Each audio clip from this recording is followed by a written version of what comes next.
Mestiza.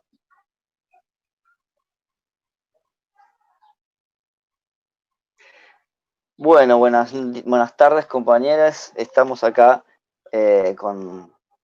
dándonos el gusto de hacer la presentación de un libro que tiene como principal compilador ni más ni menos que a nuestro presidente, con un tema de actualidad, si las hay, que es el estado actual de la justicia y sus diatribas, para lo cual tenemos entre los expositores a sus dos co-compiladores, Federico Tea, abogado y máster en Derecho Público y Derechos Humanos, como becario de la Cleveland University College of London, profesor regular de Análisis de Jurisprudencia de la Universidad Nacional de José C. Paz y profesor interino de Derechos Humanos y Garantías de la UBA.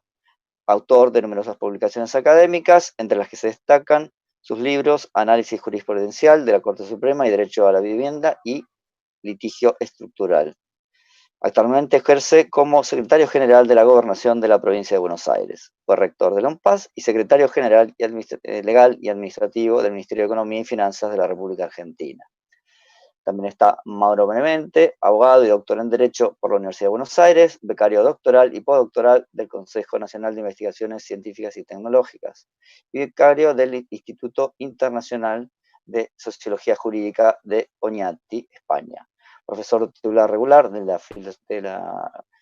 Filosofía del Derecho de la Universidad de José Paz y profesor adjunto regular de la Teoría del Estado de la Facultad de Derecho de la Universidad de Buenos Aires. Director del Instituto de Jurisprudencia de Estudios Constitucionales de la Universidad Nacional de José C. Paz, representante del Poder Ejecutivo, Consejo de la Magistratura de la Provincia de Buenos Aires y vicepresidente del Consejo y secretario de Unidad de Planificación Estratégica del Ministerio de Justicia y Derechos Humanos de la Provincia de Buenos Aires.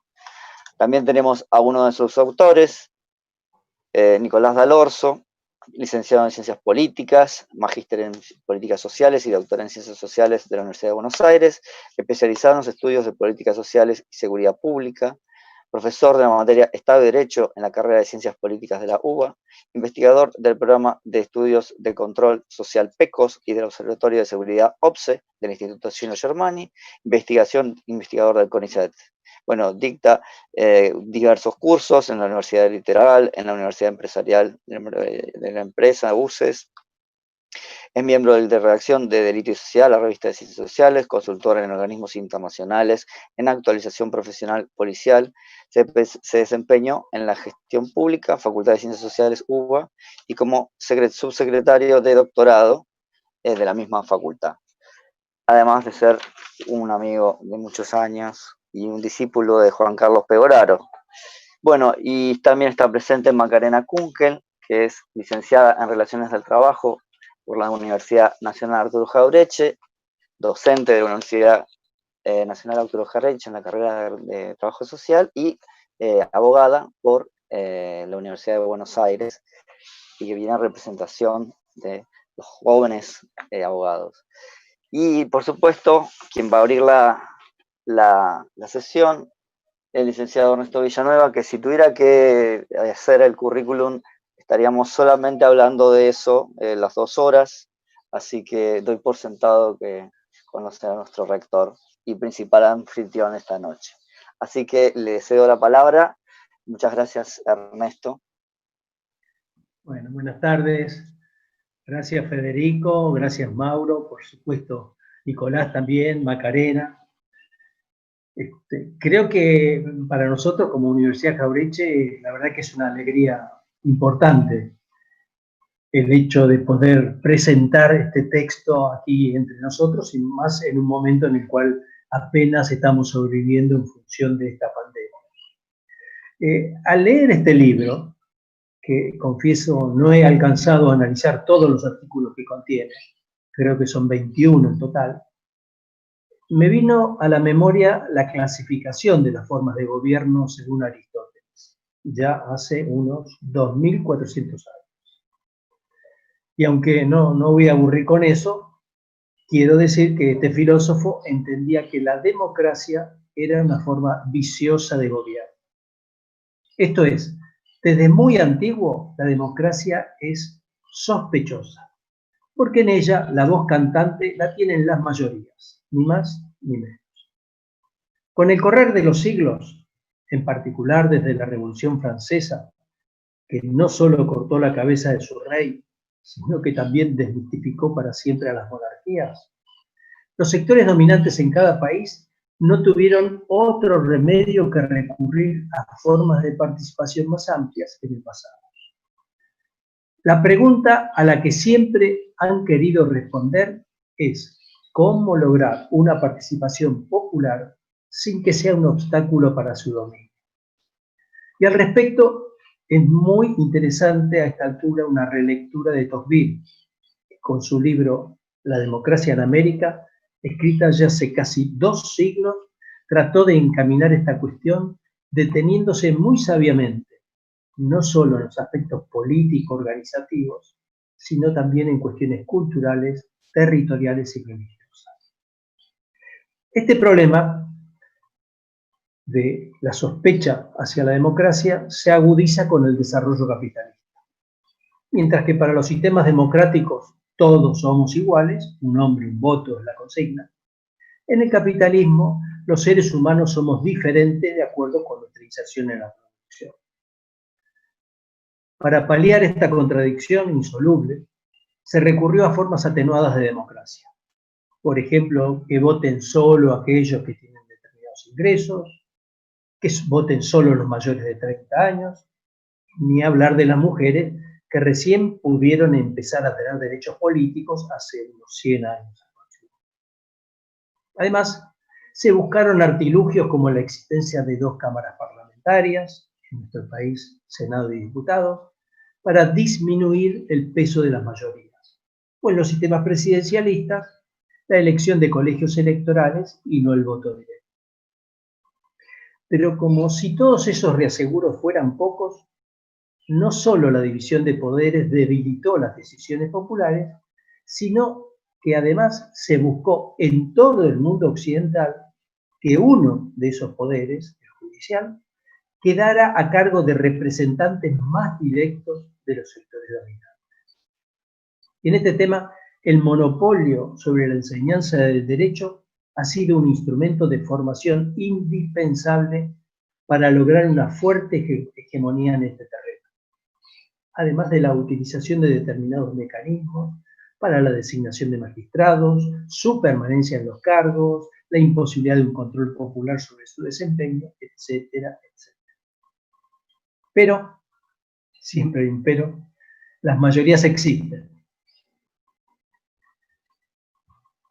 Y aprendimos a movernos en ese berenjenal. Sobre todo en nuestros países que no solo son capitalistas, sino sobre todo dependientes. Esto es, que no solo hay relaciones desiguales entre propietarios y no propietarios, sino que parte de nuestra riqueza es permanentemente succionada por los países centrales a través de diversos mecanismos, siendo los financieros, sobre todo la famosa deuda de los principales. Y ese aprendizaje nos permitió ampliar los límites de la democracia. En toda América Latina ha habido diversas oleadas de avances populares. Destaquemos la de fines de la Segunda Guerra, en nuestro país Perón, la de los 70, en Chile Allende, y la de principios de este siglo, Chávez, Kirchner, Lula. Para las 2 primeras olas, la de los 50 y la de los 70, la respuesta reaccionaria principal fue la violencia a cargo de ejércitos, que en lugar de defendernos de amenazas externas, se dedicaron a bombardear compatriotas, a secuestrarlos, a despojarlos de sus bienes, a echarlos del país, etcétera, etcétera, etcétera. Para la tercera ola popular, la respuesta reaccionaria ha sido bastante original. Y a ello han concurrido diversos factores. Me interesa destacar 2. Por un lado, la imposibilidad de recurrir a los ejércitos, dadas las consecuencias impensadas de su accionar, recordemos Malvinas, incluso las consecuencias dentro de esa misma corporación militar. Por el otro, la caída de los sistemas socialistas permitió la ilusión utópica de que los sectores oprimidos en nuestros países acepten y se vuelquen a ideologías que justifiquen las desigualdades y las injusticias. Porque es sabido que la mejor dominación es esa en la que el dominado acepta convencido su situación.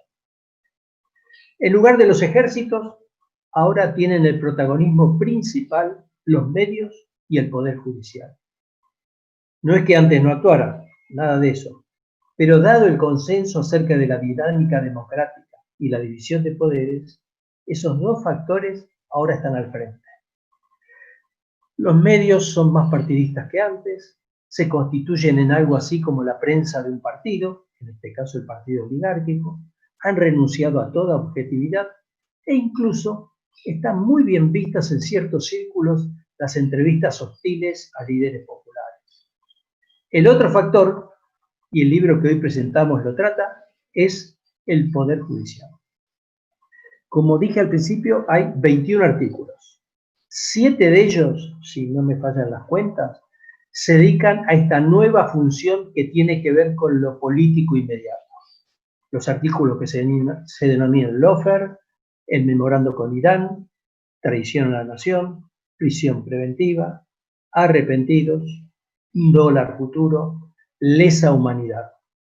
E indagan cómo se aplican los procedimientos judiciales a los opositores políticos, a aquellos que para el establishment constituyen un peligro, puesto que pretenden ampliar los límites de una democracia restringida que no ponga en riesgo el statu quo. Los temas que ahí se discuten en esos 7 artículos son los que tienen más visibilidad cotidiana y quizá los que más nos indignan. La payasada de excavar la Patagonia, la foto con el ex vicepresidente descalzo y tantas otras imágenes revelan una connivencia profunda entre el Poder Judicial y medios. Amén, que buscan infantilizar a los públicos a los que se dirigen. La historieta de la copia de los cuadernos, por ejemplo, no sería aceptada en una serie televisiva por poco verosímil. La casualidad que siempre determinados juicios fueran asignados por sorteo a determinado juzgado tampoco admite la menor razón. Pero nada de eso importa. Se trata de reducir los ciudadanos a espectadores de unas imágenes de poco nivel. Y a los que les interesa la política, recomiendo calurosamente sus artículos escritos en un lenguaje accesible para los legos como yo. Ahora, en lo personal, a mí me interesa más destacar los otros 14 artículos. Los primeros hablan de política. Estos 14 de construcción de hegemonía y de sentido común entre los ciudadanos. Esos artículos no tratan de contarnos cómo se destruye un opositor, sino de contarle a los ciudadanos de quién es el Poder Judicial y para qué sirve. Por ejemplo, el artículo de Dalorzo trata justamente sobre los delincuentes de guante blanco. Otro, como son las cárceles, otros se refieren a las prerrogativas de los magistrados, que prácticamente no rinden cuentas, que tienen sistemas de designación que preservan la continuidad de un grupo, los peligros del jugador que también decide cuáles son las reglas que pueden aplicársele, etcétera, etcétera. Soy de los que cree que estos últimos 14 artículos se refieren a los temas imprescindibles a corregir para que se corrija la relación entre Poder Judicial y sociedad, para que la justicia oligárquica dé paso a una justicia democrática. De poco, creo, nos servirá actuar solo sobre los temas de los primeros 7 artículos. Cambiarán los gobiernos y vamos a volver a las andadas. De lo que se trata es de modificar un modo de administrar ese poder. En esto me guío por el concepto de que si somos muy severos en corregir y cambiar ciertas prácticas tradicionales de benevolencia hacia los ricos, demora permanente en las decisiones judiciales, en la disminución del poder de algunos grandes estudios, en la formación cualitativamente distinto de nuestras abogadas y abogados, habremos hecho muchísimo para crear condiciones que permitan ampliar nuestra democracia. Si vamos a construir un esquema distinto en los temas que hacen a estos últimos artículos, será imposible el día de mañana que se reiteren las cuestiones que se tratan los primeros 7 artículos referidos a la política. de nuevo, recomiendo que nos zambullamos en ese libro. Gracias. Muchas gracias, Ernesto. Si Federico quiere tomar la posta, bienvenido. ¿Ahí me escuchan? Perfecto, Federico. Sí. Bueno, muchas gracias a todos y a todas por el espacio, a los y las organizadoras. Entiendo que el Instituto de Ciencias Sociales y Administración y la carrera de Trabajo Social de la Jauretche son los organizadores del evento. Y bueno, por supuesto, a su rector y amigo, Ernesto Villanueva, que ya presentó el libro, digamos, y me parece que ha hecho una muy buena invitación para leerlo. Yo, en primer lugar, me gustaría empezar a contar cómo surgió el libro. Me parece que es relevante para esta charla porque surgió en una universidad hermana de la Jauretche, que es la Universidad Nacional de José Cepaz. Tenemos la carrera de abogacía y como bien señalaba Ernesto, en general los y las operadoras jurídicas representan, por así decirlo, poderes más conservadores. Eso se da tanto en el Poder Judicial como en el ejercicio de la profesión y también en las carreras de Derecho, con una particularidad que tiene que ver con la escasa, con la escasa o casi nula tradición de investigación en el derecho, a diferencia de otras ciencias sociales. Y eso muchas veces se traduce en ver a estos sabios o estas sabias constitucionalistas, por ejemplo, ¿no? Grandes expertos o expertas que se pasean por los estudios de televisión, que la verdad es que de sabios tampoco tienen tanto, porque no hay atrás de eso un estudio con la rigurosidad que, por ejemplo, tienen otras disciplinas académicas, pero que sin embargo gozan de ese pedigre que a veces tanto daño nos hace, y por eso me parece que lo que decía al final Ernesto es tan importante, poner en nuestras universidades en discusión todo esto, garantizar el acceso a más personas a que puedan estudiar estas cuestiones, acceder, por ejemplo, a la carrera de abogacía, como nosotros tenemos incluida en la oferta en la Universidad de José Cepaz. Pero no solo eso.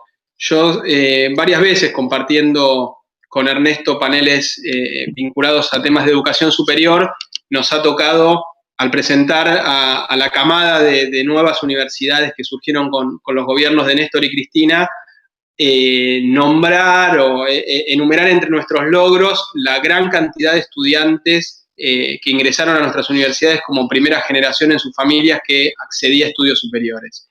Y ese efectivamente creo que ha sido un logro fenomenal y que lo tenemos que seguir profundizando.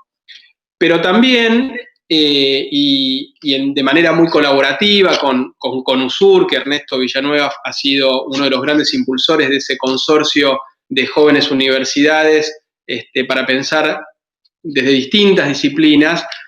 También, sobre todo, al final, al menos de mis años como rector, empezamos a ver salir a la luz muchas más producciones académicas y científicas de estas jóvenes universidades.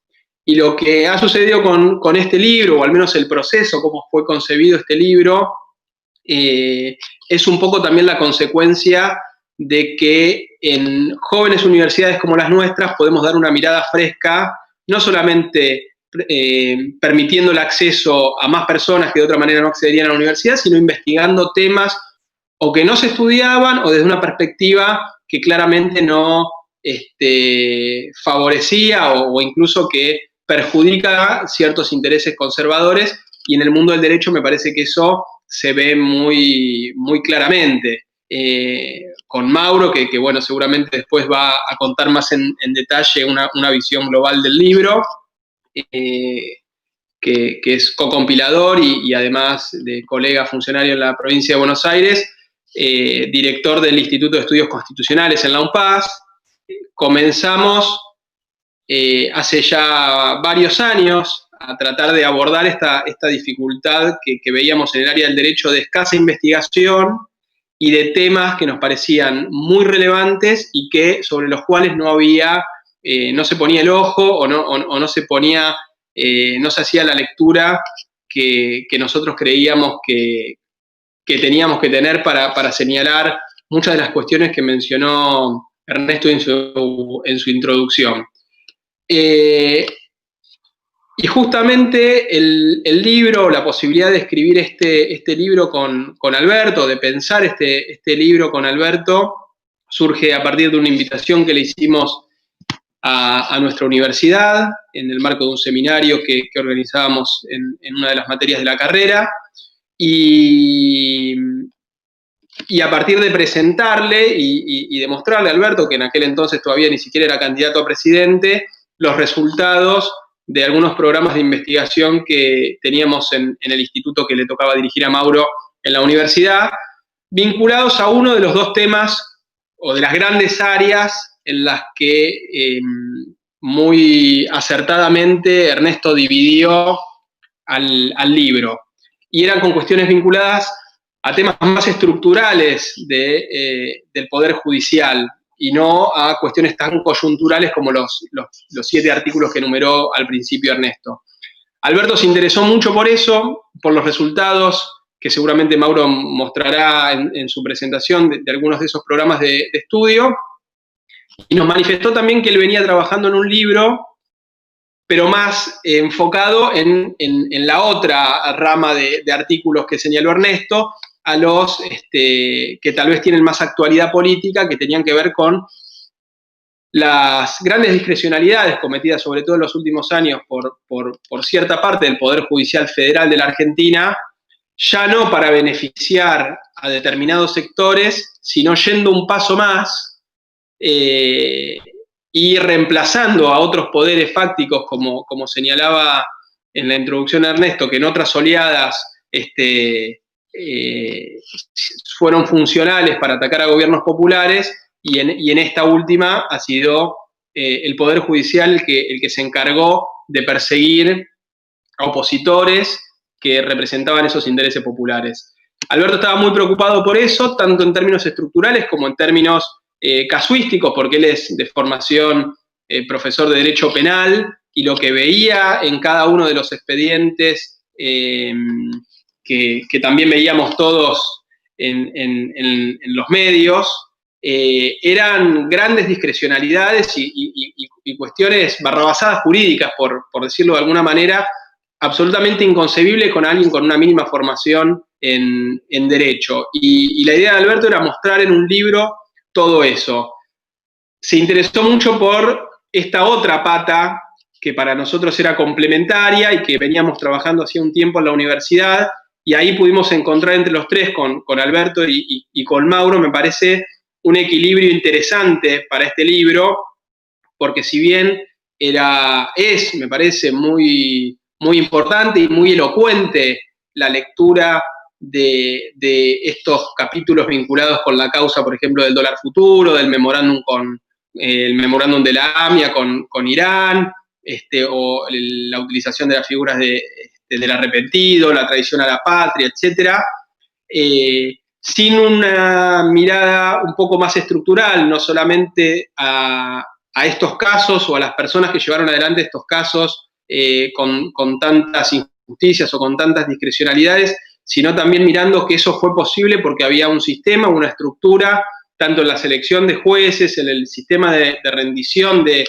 cuentas de jueces y de juezas, y otras cuestiones que también hacen a la conformación de la estructura del Poder Judicial, nos íbamos a quedar a mitad de camino.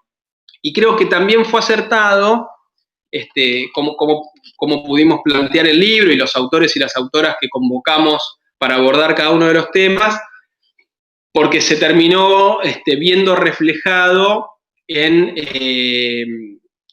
la forma en que el presidente planteó esta discusión sobre el Poder Judicial en su asunción, en la presentación en marzo ante la Asamblea Legislativa, y luego con la presentación de 2 medidas, que me parece que también siguen un poco esta clasificación que hemos hecho de distintos tipos de artículos del libro.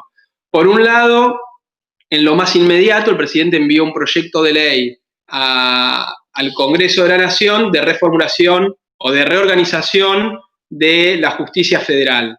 Y no me voy a detener en esto, pero sí decir el título que podríamos de alguna manera resumir en que el gran objetivo es oxigenar de manera rápida a la justicia federal de nuestro país, en especial de la capital federal, pero aprovechando también para hacer una reorganización un poquitito más amplia que de ninguna manera calificaría yo de reforma, porque la verdadera reforma tiene que ver con discutir otras cuestiones que hacen más a la conformación estructural del Poder Judicial, y eso también lo aborda el presidente al conformar una comisión de especialistas para analizar estos temas y para que presenten un informe en un plazo determinado a los fines de continuar discutiendo estos temas, entre los cuales se encuentra, por ejemplo, el rol del Ministerio Público Fiscal, el rol de la Suprema Corte, cómo se ejerce, entre otras cuestiones, el control de constitucionalidad. Y en relación a esto, me gustaría, ya para ir a lo concreto de uno de los temas que abordamos en el libro y que además me tocó escribirlo a mí junto al decano del Departamento de Ciencias Jurídicas y Sociales de la UNPAS, a Gonzalo Codelia, que tiene que ver con un poder que tienen los jueces en nuestro país, los jueces y las juezas, que no es común en todas las tradiciones jurídicas, que nosotros lo heredamos del sistema norteamericano, y que me parece que ha tenido y tiene en la actualidad una implicancia muy grande y un significado también muy elocuente a la hora de calificar a los jueces como actores políticos.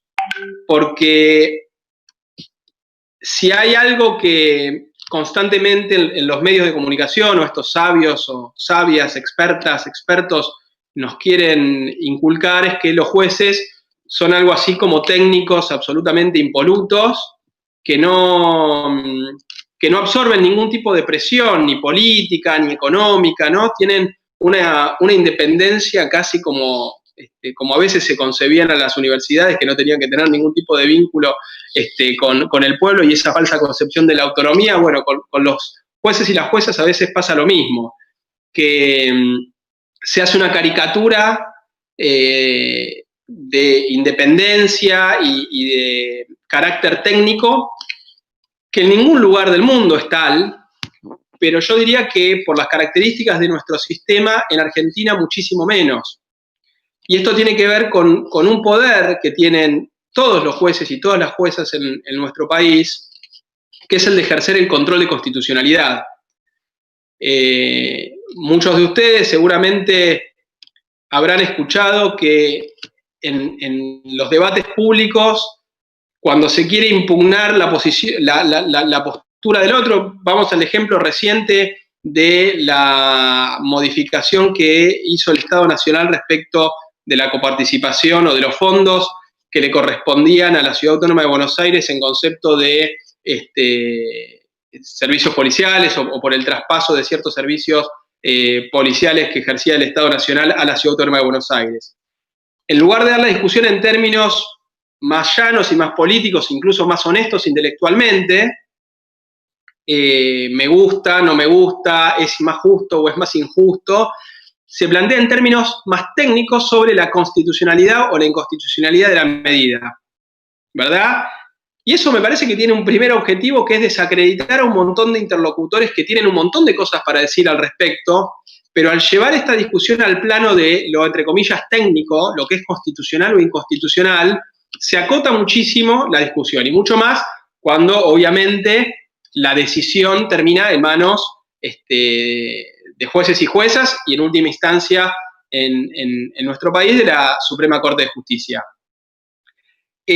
Con esto Con este ejemplo lo que quiero señalar es que la cuestión de la constitucionalidad o no de determinadas medidas es un asunto público, es un asunto que deberíamos discutir entre todos y todas, y que además el diseño constitucional que copiamos de los Estados Unidos y que después modificamos para incluso hacerlo menos coherente, deja esta última palabra en materia constitucional en manos de los jueces, que son personas que son elegidas en sus cargos con carácter vitalicio, que tienen un procedimiento de selección que probablemente Mauro después detalle, pero que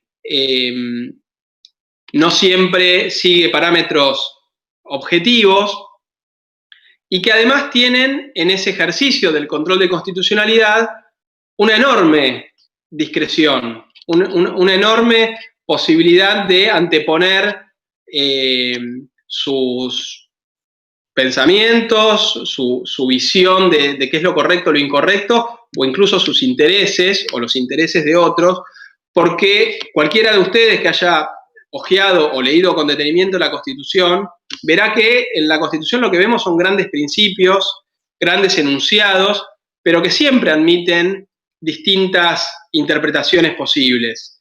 Entonces, ese supuesto saber técnico, que en teoría admitiría una única respuesta correcta, en la práctica vemos que no es así, y para muestra hace falta un botón. Pensemos que la Corte Suprema de Justicia de la Nación, con escasa diferencia de tiempo, declaró la posibilidad, por ejemplo, del 2x1 para genocidas y después no, o declaró la inconstitucionalidad de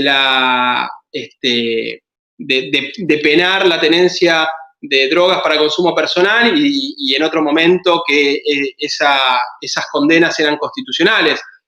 Todos basados en los mismos textos y en función de los mismos hechos. Es decir, que claramente se trata de una función política, este ejercicio del control de constitucionalidad, que obviamente no voy a detallar porque se me va a acabar el tiempo, pero los invito a leer el capítulo pertinente en el libro, pero que tiene a su vez un complemento, y es quién realiza ese control de constitucionalidad, y es el poder que más alejado de las mayorías está, por así decirlo, o como se lo llaman en teoría política, un poder que es contramayoritario.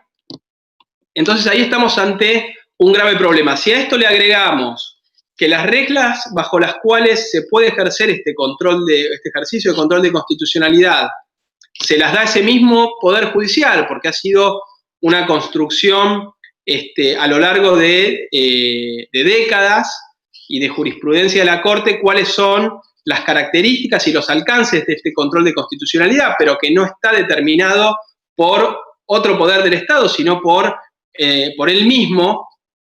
Nos encontramos frente a un combo verdaderamente muy complejo, muy difícil de caracterizar como un sistema, y que me parece que sobre todo gobiernos que intentan transformar ciertas estructuras en función de un proyecto más igualitario, en algunos momentos se topan con este obstáculo que a veces ni siquiera tiene rostro, porque yo les mencioné varias veces a la Corte Suprema de Justicia de la Nación, pero que es el último intérprete en materia constitucional.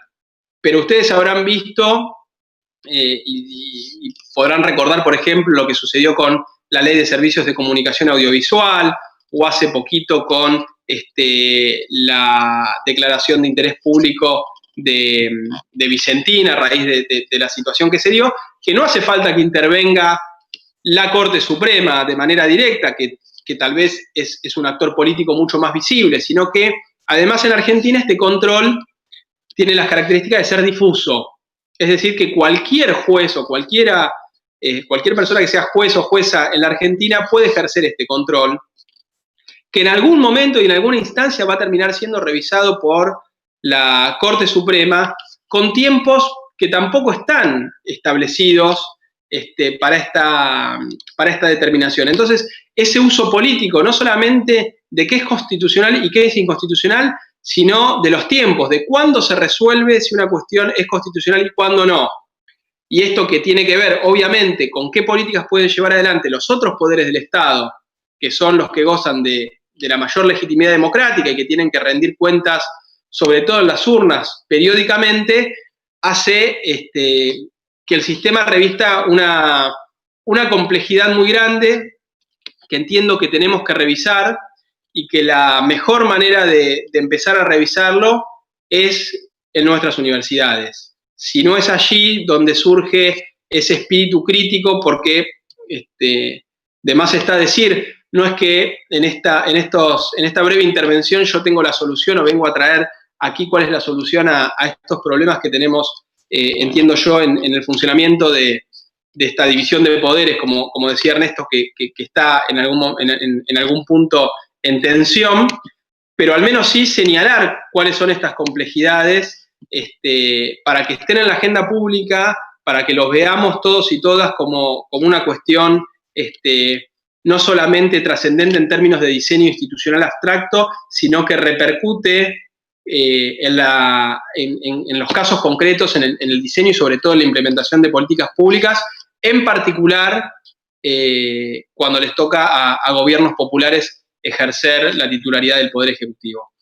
Así que, para cerrar, las invito a leer el libro y también a trabajar más interdisciplinariamente. Me parece que hay estudiantes y docentes que nos deben estar escuchando y viendo, que no necesariamente provienen del campo del derecho, pero el derecho necesita, por un lado, abrirse en el lenguaje para que no quede cerrado a ciertos expertos o falsos expertos y expertas, y por otro lado me parece que otras disciplinas también se tienen que animar a intervenir más activamente en los debates que a veces se quieren ceñir a lo estrictamente jurídico y obviamente nunca son estrictamente jurídicos y hay muchísimo más para aportar, y me parece que en esa senda podemos empezar a transformar todas estas cuestiones que, como mencioné este ejemplo, y tantas otras que tienen que ver con la estructura del Poder Judicial. Muchísimas gracias. Muchísimas gracias, Federico. Le vamos a pedir a Nicolás si quiere continuar con la presentación. Nico. Bueno. Gracias. Bueno, en primer lugar quería agradecer muy especialmente a la carrera de Trabajo Social de la querida Universidad Arturo Jauretche, a Astor por la invitación y en especial también a toda la comunidad de esa querida universidad, en nombre de su rector, el profesor Ernesto Villanueva. Para mí es un gran honor poder estar en esta presentación. En segundo lugar, quería agradecer a Mauro Benente la invitación de poder participar en este libro que hoy estamos presentando, porque, bueno, obviamente es un honor escribir en un libro que compiló el presidente, pero para mí también es un gran honor estar en un libro que compilaron tanto Mauro como Federico, que son dos personas que yo admiro académica y políticamente, así que también aprovecho para hacer público este agradecimiento. Y bueno, a mí me tocó escribir un capítulo que se llama Delincuentes de Guante Blanco, de esa serie de los problemas más estructurales y menos coyunturales, y yo quería como comentarles algunas de las cosas que planteo en ese libro, porque bueno, me parece que son algunas de esas dificultades estructurales que hacen que tengamos, digamos, los límites a una democracia más profunda, más radical, más intensiva. Y una tiene que ver con esa dificultad en investigar, en perseguir los delitos complejos y especialmente la criminalidad económica.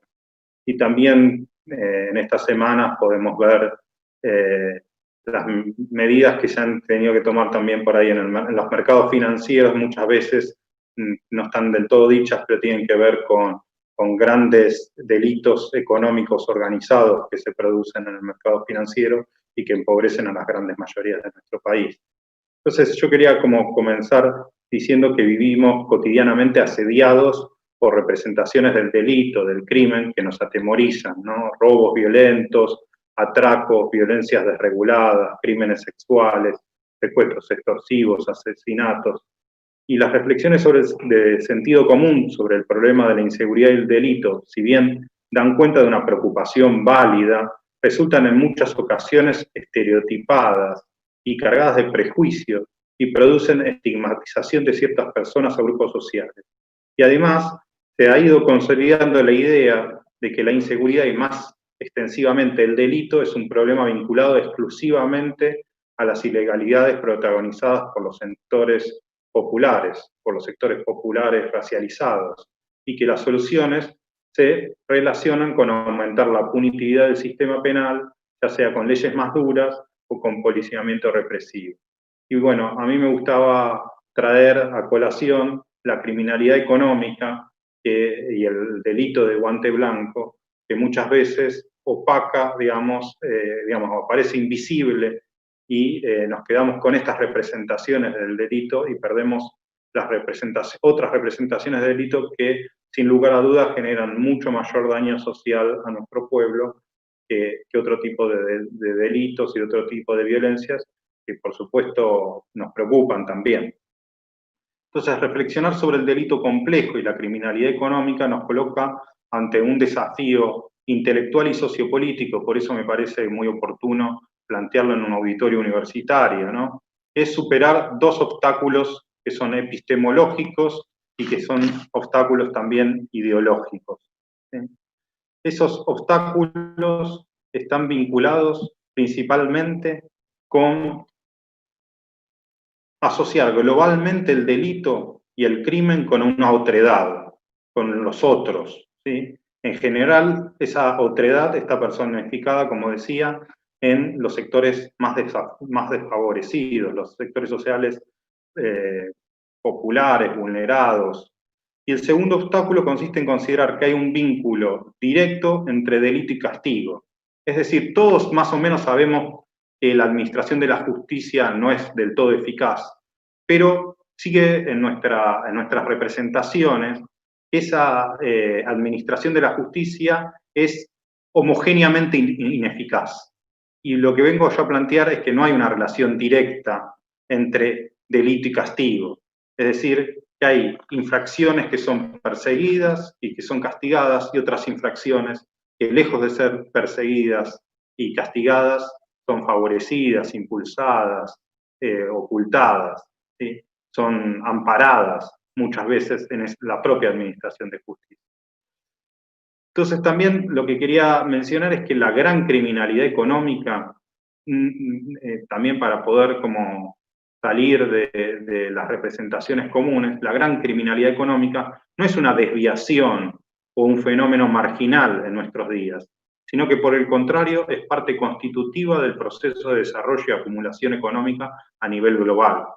Esta criminalidad se trata de complejas empresas que articulan actividades lícitas e ilícitas, en las que generalmente sus protagonistas son inmunes en términos sociales e impunes en términos penales. Estas transgresiones normativas no se regulan ni se sancionan con la misma intensidad que otras transgresiones normativas, ¿no? Me parecía interesante como ver ahora que el Banco Central a ciertas empresas le limitó la compra de dólares porque esas empresas, digamos, muchas veces endeudadas con sus propias casas matrices, querían aspirar a tener dólar subsidiado. Y algunas de esas empresas, además, están vinculadas en escándalos de paraísos fiscales, de fugas de capitales, ¿no? Entonces, poder pensar la articulación de empresas legales e ilegales en los circuitos financieros, ¿sí? Y esta es la complejidad de alguna de las complejidades que yo venía planteando. Bueno, las ciencias sociales han trabajado poco, pero intensivamente y hace mucho tiempo, y la criminología crítica, la cuestión del delito llamado de cuello blanco, del delito económico organizado.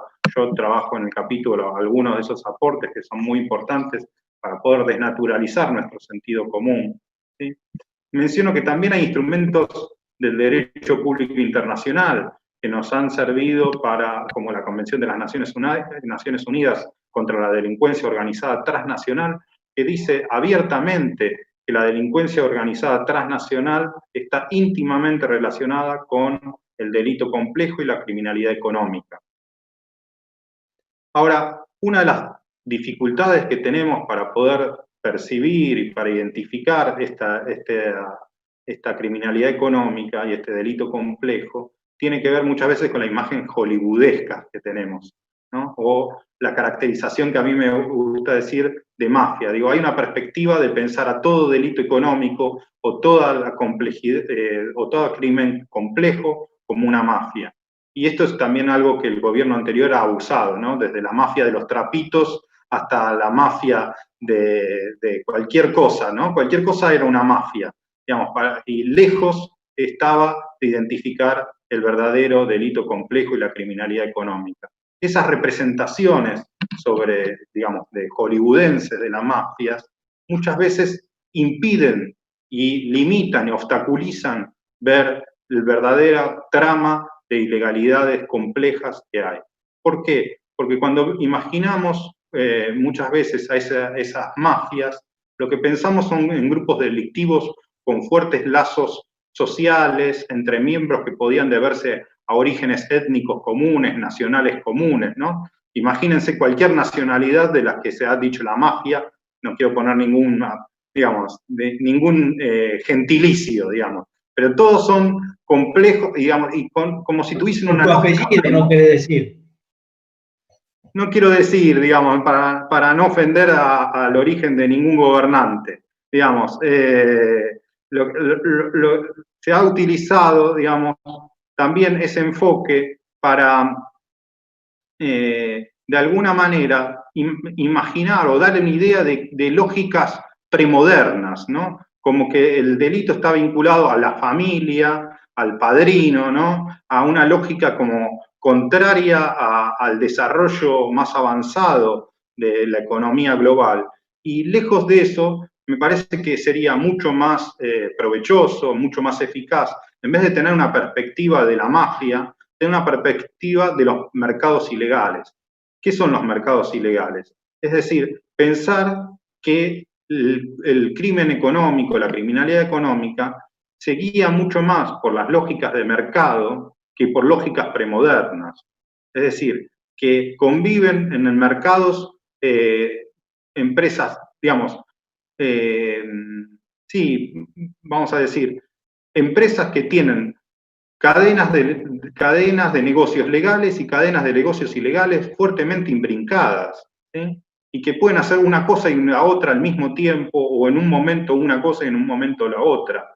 Y no que aparezca el delito económico, la criminalidad económica, como si fuese paralela a nuestra sociedad, como si estuviese en un rincón o en un iba a decir en el subterráneo, subterráneamente en nuestra sociedad, ¿no?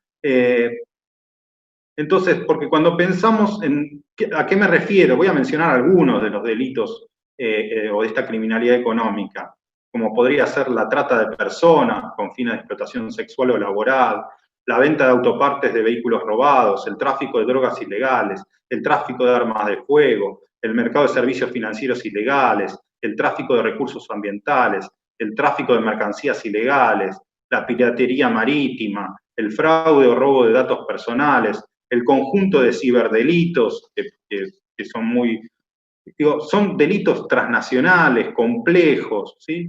A eso podríamos sumar otros delitos dentro de las fronteras nacionales, delitos tributarios, contrabando, delito contra la administración pública, fraude económico y bancario, delitos producidos en el mercado de capitales. Y utilizo a propósito no tipos penales, digamos, estoy con abogados, y utilizo categorías de las ciencias sociales, porque los tipos penales también es una forma de esconder estas ilegalidades que producen daño social, porque no siempre están tipificadas o porque en algún momento esos tipos penales cambian o se modifican o tienen a su servicio los mejores estudios abogados para poder hacerlos pasar por otros tipos penales menos gravosos. Así que me parecía importante, ante tanto temor al delito, hablar de estos delitos en serio, ¿no? Y claro, ¿no? Decía, cuando yo veo un CEO de una empresa, lo veo con ropa, con ese color de piel, con esa vestimenta, me cruzo a la vereda de enfrente, ¿no? Digo, hay que empezar a poder cambiar nuestros estereotipos de las amenazas, ¿no? De quién es el otro amenazante. Resumo lo último porque no quiero robar tiempo a las otras presentaciones, pero decir, hay distintos tipos de obstáculos. Dije algunos obstáculos epistemológicos, algunos ideológicos. Hay obviamente obstáculos vinculados a la percepción y la autopercepción de esta criminalidad económica. Hay obstáculos vinculados a los déficits que tiene el Estado y que tienen las agencias especializadas en perseguir estos delitos, ¿no? La profesionalización de áreas especializadas en términos de procuración, de fiscalías, ¿sí? Del propio administración de la justicia. Tenemos obviamente el poder corruptor del crimen organizado, ¿no? Que ha podido desestabilizar muchos regímenes democráticos en el sur global. Y también tenemos, digamos, un obstáculo muy importante, que es la regulación estatal y policial, en muchos casos, de los mercados ilegales. Es imposible pensar de mercados ilegales de estas características, de cualquiera de los delitos que mencioné, o cualquiera de las figuras que mencioné antes, y pensando en mercados ilegales estructurados, si no pensamos en cierto control o regulación policial, estatal, judicial en muchos casos, de esos mercados ilegales. Entonces, yo quería culminar diciendo lo siguiente, que es necesario que desde los ámbitos académicos, universitarios, podamos ir desnaturalizando los sentidos comunes vinculados al riesgo, al delito, a la peligrosidad, porque tenemos que poner en el centro el daño social que se produce en nuestro pueblo, y el daño social que se produce en nuestro pueblo no siempre proviene de lo que los medios de comunicación nos dicen, ¿sí? Entonces, es una invitación a la lectura del libro, pero para profundizar la democracia debemos tomarnos en serio estas cuestiones. Muchas gracias. Muchas gracias, Nico. Maca, te veo ahí lista para salir. Adelante, por favor. Muchísimas gracias, Astor. Muchísimas gracias por darme la palabra y por el espacio también. Bueno, en primer lugar me gustaría decir que tal como comentaron quienes me antecedieron en el uso de la palabra, me parece que es incuestionable la lejanía del Poder Judicial respecto a muchas de las demandas de la ciudadanía. Es por eso que me parece que nos merecemos darnos el tiempo y el espacio para pensar qué sistema judicial nos merecemos. Y creo que para dar esa discusión necesitamos, por un lado, compromiso y por el otro lado, honestidad intelectual. Necesitamos intercambiar ideas que incluyan menos falacias y más argumentos. Y por eso quiero agradecer especialmente a los autores del libro que hoy nos acompañan, a Federico, a Mauro y a Nicolás. Muchísimas gracias por haber aceptado esta invitación. Agradecer también al rector de nuestra universidad, Ernesto Villanueva, por haber generado este espacio, al coordinador de la carrera de Trabajo Social, Astor Massetti, y en su nombre va también mi agradecimiento a todo el equipo de la carrera, que sé que trabajó mucho para poder hacer posible esta actividad. En las últimas semanas, con motivo de la denominada a nivel mediático reforma judicial enviada por el presidente de la Nación al Poder Legislativo, el debate en torno al funcionamiento judicial ha pasado a estar en el centro de la agenda pública. Desde mi humilde mirada de reciente profesional del derecho, debo admitir que creo que el proyecto no constituye una reforma integral, que por cierto me parecería muy necesaria, sino que apenas esboza algunos cambios o medidas urgentes que estaban pendientes y que, si bien son necesarias, como decían, no constituyen una reforma en términos específicos. Por otra parte, creo que no debemos perder de vista que el Poder Judicial es una de las instituciones más cuestionadas de nuestra sociedad, una de las instituciones que menos confianza genera en los argentines. Desde ya que no voy a abordar aquí las diversas causas que podemos pensar que tiene esta situación y el origen de la desconfianza hacia el Poder Judicial, pero sí decir que creo que eso en sí mismo debiera generar un fuerte llamado de atención y convertir en prioridad el mejoramiento real de las funciones judiciales. En ese sentido, mucho se ha debatido en torno a la oportunidad o no de proponer estos cambios y estas reformas, digamos, en este contexto que estamos viviendo durante este año. Y en ese sentido me parece que el libro, La justicia acusada, llegó en un momento justo porque reúne reflexiones que son muy enriquecedoras y me parece que es un aporte clave en dos sentidos. En primer lugar, porque creo que el nivel de quienes escriben, la diversidad de los perfiles, pero la mirada crítica, a su vez, que comparten todos ellos, es digna de ser destacada. Además, siento que plantea en líneas generales una renovación generacional, cuando vemos que no solo escriben personas de histórica trayectoria, sino también encontramos muchos nombres de profesionales jóvenes, pero que cuentan con la formación, la experiencia y el compromiso que requiere un debate sobre cómo mejorar el funcionamiento judicial, en definitiva. Y en segundo término, me parece que el libro es clave porque realiza un aporte muy importante en cuanto a los temas en sí mismo que se propone abordar y que pone en debate, ¿no? Creo que, como decía anteriormente, es innegable la necesidad de introducir reformas a este poder del Estado, al poder judicial, y para ello me parece que tenemos que empezar por hacernos preguntas sobre algunas de las dinámicas judiciales imperantes. Muchas de ellas justamente encuentran esbozos de respuestas o propuestas de soluciones o de reflexiones en los capítulos del libro que hoy estamos presentando. Por ejemplo, ¿cómo fue que lograron utilizar la justicia como una herramienta de persecución política? ¿O se puede considerar que una decisión política es un delito? Prisión preventiva, ¿cuándo sí y cuándo no? ¿Es real que nuestro sistema jurídico consagra la impunidad? En caso afirmativo, ¿la impunidad de quiénes? ¿Cómo se elige un juez en Argentina? ¿Rinden cuentas los jueces? ¿Cómo funciona y qué efectos tiene el control de constitucionalidad en nuestro país? ¿Qué finalidad cumplen los juicios por jurados? Bueno, estas son algunas de las preguntas, entre tantas otras, a las que los capítulos del libro, los distintos capítulos y sus autores le van buscando respuestas, ¿no? Me parece que muchas de estas preguntas, lamentablemente, no se promueven ni se debaten en las casas de estudio, en las universidades, que en términos cuantitativos forman a la mayor cantidad de abogados. Yo estudié Derecho en la Universidad de Buenos Aires y bueno, siento que debo decirlo, en muchas facultades de Derecho falta debate teórico, falta debate filosófico, falta discutir el derecho, falta discutir el acceso efectivo a derechos, falta formarnos para la oralidad, falta pensar en el valor de la interdisciplinariedad, falta repensar cómo soñamos que sea la sociedad y qué aportes estamos dispuestos a hacer como profesionales del derecho para transformarla. En mi opinión, se ha ido perdiendo, y hoy por hoy ya completamente, la épica de la justicia, ¿no? La épica de que estudiamos derecho por motivos que van mucho más allá de lo económico. En mis años como estudiante de derecho, yo percibía que sobraba mercantilismo y faltaban ideales, ¿no?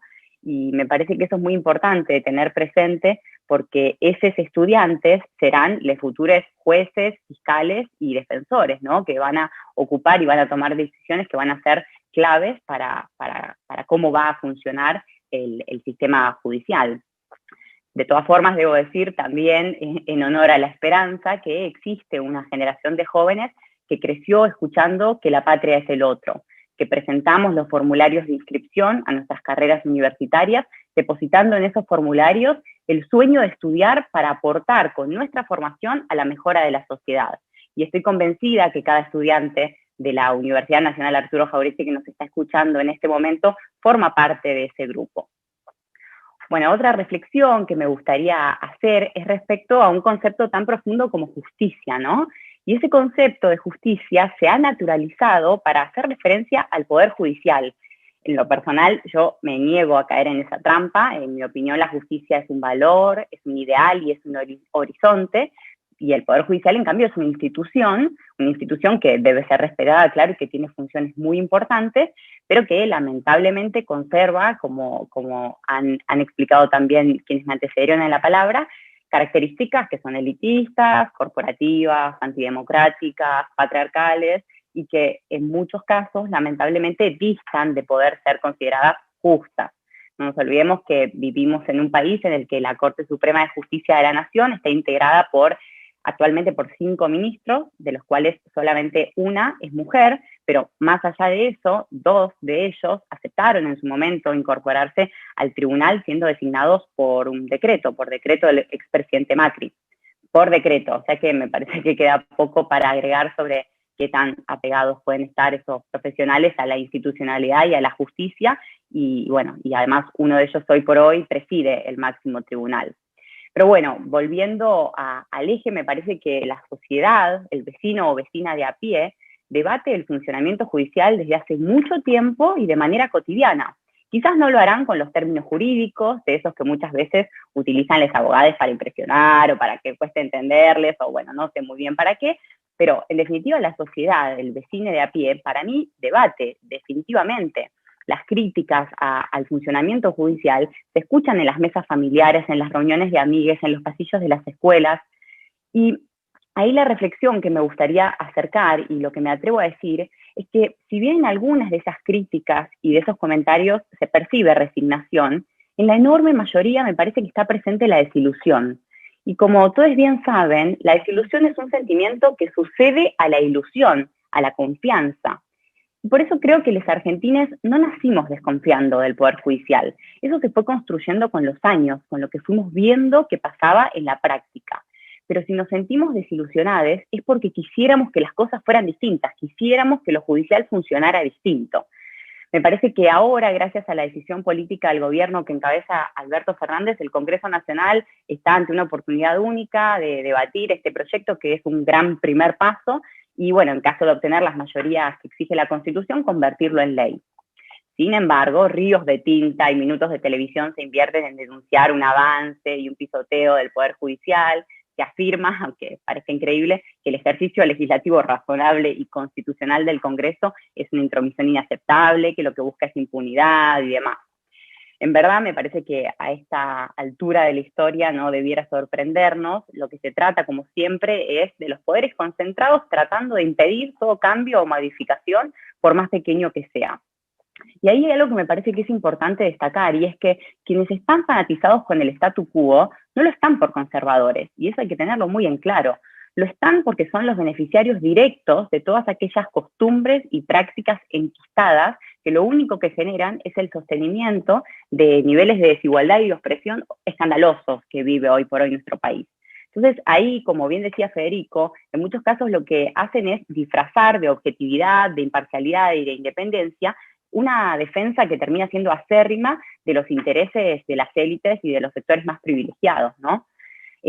Alberto Fernández dice algo muy importante en el prólogo del libro, y tiene que ver con que la degradación de la calidad jurisdiccional en Argentina no es novedad, pero que en los 4 años que van, desde 2015 hasta 2019, quedó muy de manifiesto la gravedad del problema, ¿no? Se desplegó una creatividad perversa por parte de muchos jueces para utilizar al sistema federal de justicia como disciplinador político a través de la persecución de opositores. Todo esto, claro, como es costumbre también en Argentina, orquestado por un esquema mediático que instalaba la idea de culpabilidad de distintos sujetos sociales, ¿no? Y pareciera que los paladines de la libertad en Argentina solo la defienden cuando ésta no está yendo en contra de los intereses del establishment, ¿no? En otras palabras, me parece que durante esos años fuimos espectadores de un proceso obsceno de judicialización de la política y de politización de la justicia, que sin lugar a duda vulneró visiblemente el Estado de Derecho. Me parece que es importante que destaquemos que eso no puede pasar, que no puede pasar durante, o sea, es inaceptable durante la gestión anterior y en cualquier gestión futura que suceda eso con nuestras instituciones judiciales. Y me parece que frente a eso, el libro La justicia acusada que estamos presentando propone alternativas de posibles soluciones que nos generan esperanza, ¿no? En su capítulo sobre el lawfare, Nahuel Sosa nos propone movilizar la imaginación jurídica para que el quehacer jurídico se comprometa con los sectores populares y sea capaz de defender los derechos sociales por sobre otros intereses. Creo que ampliando un poquito el punto de vista, debemos fomentar un poder judicial cuya opción preferencial sea por los sectores más vulnerables en general, ¿no? Por aquellos sectores más oprimidos y relegados que históricamente han visto sus derechos vulnerados. Como también propone Sosa en su capítulo, me parece que no podemos y no debemos separar al derecho de la política, también lo decía Federico, así como tampoco debemos separar a la justicia de las reflexiones sobre la democracia. En la actualidad pareciera que en el plano de la abstracción o de los discursos se insta mucho por un derecho sin vínculos con la política y por un poder judicial que garantice la calidad democrática, pero en el plano real, en la práctica cotidiana, pareciera que es justamente a la inversa. Por eso me parece que es importante que tengamos presente y que digamos sin tapujos que el derecho es político y que el mal funcionamiento de la justicia, la utilización de la justicia y la discrecionalidad sin límites realmente deteriora al orden democrático, ahí sí, en su conjunto. Me parece que lo que debemos hacer es conocer la realidad actual del Poder Judicial, porque solo así podremos pensar en cómo transformarla. Creo que debemos animarnos a soñar con un funcionamiento judicial que sea dinámico, que sea ágil, que sea eficaz, pero por sobre todas las cosas que sea más justo. Debo decir también que pertenezco a la generación que se formó escuchando que el amor vencía al odio, ¿no? Y lo que queremos convertir es esa frase en una realidad, porque creemos que efectivamente el pueblo se lo merece. Para eso necesitamos, sobre todo, mucha sensibilidad y empatía a la hora de abordar las reformas que necesita el Poder Judicial. Necesitamos pensar las futuras reformas en el marco de necesidades integrales y a la vez muy complejas que están vinculadas con el tipo de sociedad que aspiramos a construir, para que de una vez por todas podamos hacer realidad esa frase que reza que sea justicia social para todos. Muchas gracias. Muchísimas más gracias, Maca. Bueno, Mauro, serías el que cierre la exposición y si vamos a tener un momento de intercambio después de tu exposición. Mauro, ¿querés empezar directamente con la presentación? Estamos a tu disposición. Bueno, buenas tardes a todos, a todas y a todes. Tengo una presentación en PowerPoint, pero primero quería decir algunas palabras retomando un poco las exposiciones de Federico y de Ernesto. Me parece que este libro tiene mucha vinculación con la universidad y con cómo, tanto cuando Federico era rector de la UNPAS y Ernesto sigue siendo rector de la UNAG, pensábamos el rol de las universidades. En el año 2018, en un trabajo conjunto que hicimos entre UNPAS, UNAG, Universidad Nacional de Moreno, Universidad Nacional de Avellaneda y Universidad Nacional de Burlingame, publicamos un libro para exponer y presentar en la Conferencia Regional de Educación Superior que se hizo en Córdoba. Y ahí un poco lo que nos interesaba a todos y todas los que escribimos en ese momento era de alguna u otra manera mostrar una idea o reivindicar una idea de educación superior como derecho humano, algo que se había planteado en la CRES del 2008 en Cartagena de Indias, y en ese punto creo que en mayor o menor medida todos y todas compartíamos que la educación superior era un derecho humano en términos de disputa, algo que se leía en los documentos, en otros tipos de documentos internacionales, en particular los vinculados a la Organización Mundial de Comercio, donde la educación superior se presentaba como un servicio transable en el mercado.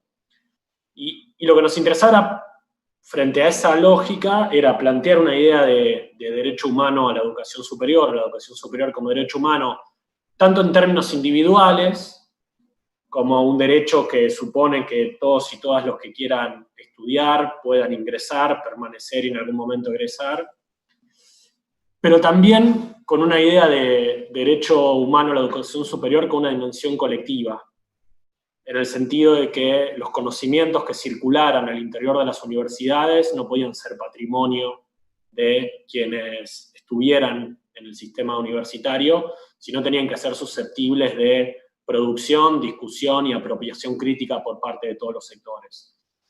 Y en ese sentido nos parecía que había que empezar a producir conocimiento desde las universidades recientemente creadas durante el gobierno de Cristina Kirchner, y en ese marco es que avanzamos en la creación de un programa de estudios judiciales, cuyos resultados fueron los que conversamos en aquella charla que fue a dar Alberto Fernández a la Universidad Nacional de José C. Paz en el año 2018, en el mes de noviembre.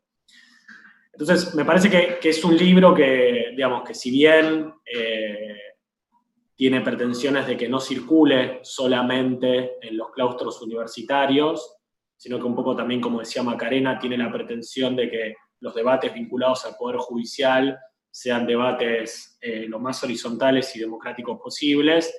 Me parece que en parte es un producto de cómo en su momento Ernesto, Federico y los demás rectores que en ese momento llevaron la bandera de plasmar y de reivindicar la idea de la educación superior como un derecho humano en su dimensión individual como colectiva, refleja un poco eso. Siempre, digamos, la idea de la publicación del libro fue esto, ¿no? Fue traer a discusión algunas cuestiones vinculadas al Poder Judicial, sabiendo que las discusiones vinculadas al Poder Judicial son complicadas en dos sentidos. Por un lado, porque se utiliza un lenguaje bastante críptico, en general no es un lenguaje técnico, porque las mismas cosas que se pueden decir con ese lenguaje críptico tienen un lenguaje mucho más sencillo. Y por el otro lado, porque cualquier discusión vinculada al Poder Judicial se vive como un ataque al Poder Judicial, como una crítica despiadada al Poder Judicial. Entonces, la presentación de cualquier tipo de discusión vinculada a la institución judicial siempre es un poco más complicada. De hecho, esto es un pequeño paréntesis, ¿no? En mi otra vida, cuando no era funcionario y tenía tiempo para leer, siempre me gustaban mucho las discusiones de fines del siglo XIX y principios del siglo XX, de gente común que pensaba que se venía la revolución, ¿no? Algo que está retratado en un hermoso libro de Walter Benjamin, que es el libro sobre los pasajes, o En la noche de los proletarios, de Rancière, que es esto, gente común que pensaba que la revolución se venía. Y en las tradiciones de izquierda siempre había un debate entre reforma y revolución, y claramente la discusión sobre la reforma era una discusión de los moderados y las moderadas, y nadie soñaba con una reforma. La gente soñaba con una revolución. Y cuando hablamos de temas judiciales, ya la palabra reforma es una palabra revolucionaria, ¿no? Cualquier intento de mencionar la palabra reforma judicial genera casi el mismo escándalo que podía generar cuando a principios del siglo XX se hablaba de revolución, e incluso genera los mismos sueños que quizás en otros ámbitos genera la palabra revolución, y la palabra reforma no mueve ni un pelo. Entonces, el punto era ese también, ¿no? Tratar de llegar a un debate, que es un debate muy complicado de dar, de cómo discutir democráticamente al Poder Judicial o algunas cuestiones vinculadas al Poder Judicial, sabiendo que el lenguaje no ayuda para establecer la discusión, y que también cualquier intento de discusión se vive como un ataque. Entonces, un poco la misión de la publicación siempre fue tratar de poner algunos asuntos en discusión de la manera menos críptica posible, y también bajo la lógica de que es una invitación al diálogo, ¿sí? El título del libro no es La justicia sentenciada, es La justicia acusada, con lo cual podemos tener distintas acusaciones, pero también muchísimas defensas. Entonces, me parece que ese siempre fue la lógica de la publicación, reitero, tiene mucho que ver con cómo en su momento Federico y Ernesto nos invitaron a pensar la educación superior como un derecho colectivo, y que todo lo que producíamos en la universidad tenía que circular más allá de las instituciones y los edificios universitarios. Dicho esto, como presentación general, quisiera decir 2 o 3 cosas vinculadas a lo que nosotros en su momento le comentamos a Alberto, sobre algunos resultados vinculados al programa de estudios judiciales que hemos creado en la UNPAS, y que tienen que ver con algunos aspectos que creo que podrían mejorarse respecto del funcionamiento del Consejo de la Magistratura. Como dijo Federico, el Consejo de la Magistratura de la Nación es una de las instituciones que está sometida a revisión por parte del Consejo Consultivo para el fortalecimiento del Poder Judicial y el Ministerio Público. Y acá lo que voy a proyectar son 2 aspectos del funcionamiento del Consejo de la Magistratura que quizás podrían revisarse de una manera propositiva, ¿no? Digamos, la idea es pensar otros esquemas vinculados al proceso de selección de jueces y de juezas y vinculados al proceso de rendición de cuentas. Antes de entrar en algunos datos que espero poder proyectar, quisiera hacer 2 aclaraciones. La primera es que, en general, todos los estudios que hicimos son de larga data, ¿sí? No es que estudiamos, para decirlo claramente, el funcionamiento del Consejo de la Magistratura durante los 4 años de la presidencia de Mauricio Macri, sino que hicimos un estudio de larga data del Consejo de la Magistratura para tratar de mostrar que los problemas de selección de jueces y juezas y de rendición de cuentas son estructurales, aunque en algunos momentos se agravan. Y en segundo lugar, también el objeto de estudio del Consejo de la Magistratura muestra que esto no es solamente un problema del Poder Judicial en tanto estructura, sino que es un problema de la regulación legal del Consejo de la Magistratura que compete al Parlamento. Y en segundo lugar, que en el Consejo de la Magistratura hay representación del Poder Legislativo, del Poder Ejecutivo, de los colegios de abogados y abogadas y de las asociaciones de jueces y juezas, con lo cual no es para marcar que esto es solamente un problema de la estructura judicial, sino que es un problema con culpas compartidas. Dicho esto, quisiera presentarles entonces sí algunas cuestiones vinculadas al procedimiento de selección de jueces y de juezas inferiores a la Corte Suprema de Justicia de la Nación, porque los jueces y juezas de la Corte tienen otro mecanismo de selección. El proceso de selección de jueces y de juezas está regulado por la ley del Consejo de la Magistratura, que es la 24937 y sus modificatorias, y básicamente por una resolución que dictó el Consejo en el año 2014 y que tiene algunas modificaciones. De hecho, este año una última modificación para incorporar algunas cuestiones vinculadas a la perspectiva de género. Básicamente, la instancia de intervención del Consejo de la Magistratura del proceso de selección de jueces y juezas se inicia con el llamado al concurso, una prueba de oposición escrita, una evaluación de antecedentes que se hace a quienes saquen más de 50 puntos sobre 100 en la prueba de oposición. Después de ahí se arma un orden de mérito provisorio. Luego de ese orden de mérito provisorio hay una entrevista con la Comisión de Selección y Escuela Judicial. Luego de eso, el plenario del Consejo de la Magistratura, por mayoría absoluta, conforma una terna. Esa terna se envía al Poder Ejecutivo. El Poder Ejecutivo elige a una persona de esa terna, que puede ser cualquiera de las 3, y se envía al Senado para que preste el acuerdo o no a la propuesta enviada por el Poder Ejecutivo. Una de las cuestiones que nos parece que el Consejo tiene que mejorar es la cuestión de los plazos. El Poder Judicial Nacional y Federal tiene una vacancia estructural de entre el 25 y el 30%, más o menos de acuerdo a los años, pero entre el 25 y el 30% tenemos cargos judiciales vacíos. Esto genera algunas anomalías, algunas de las cuales aparecen de modo recurrente en los medios, que tienen que ver con los traslados y tienen que ver con las subrogancias. Esto en parte se explica por la estructura juzgado, que es un problema en sí mismo y que no tengo tiempo para desarrollar ahora, pero se podría resolver parcialmente con una estructura de colegio de jueces, y otro con las demoras que tiene el Consejo de la Magistratura para el proceso de selección. Nosotros tomamos todos los concursos que se hicieron entre 2001 y 2018 y lo que vemos es esto, que el plazo legal entre que se publica la apertura de concurso y se conforma la terna deberían ser más o menos 203 días, digo más o menos 203 días porque se mueve un poquito de acuerdo a algunos plazos de impugnación, pero el tiempo promedio ha sido 667 días.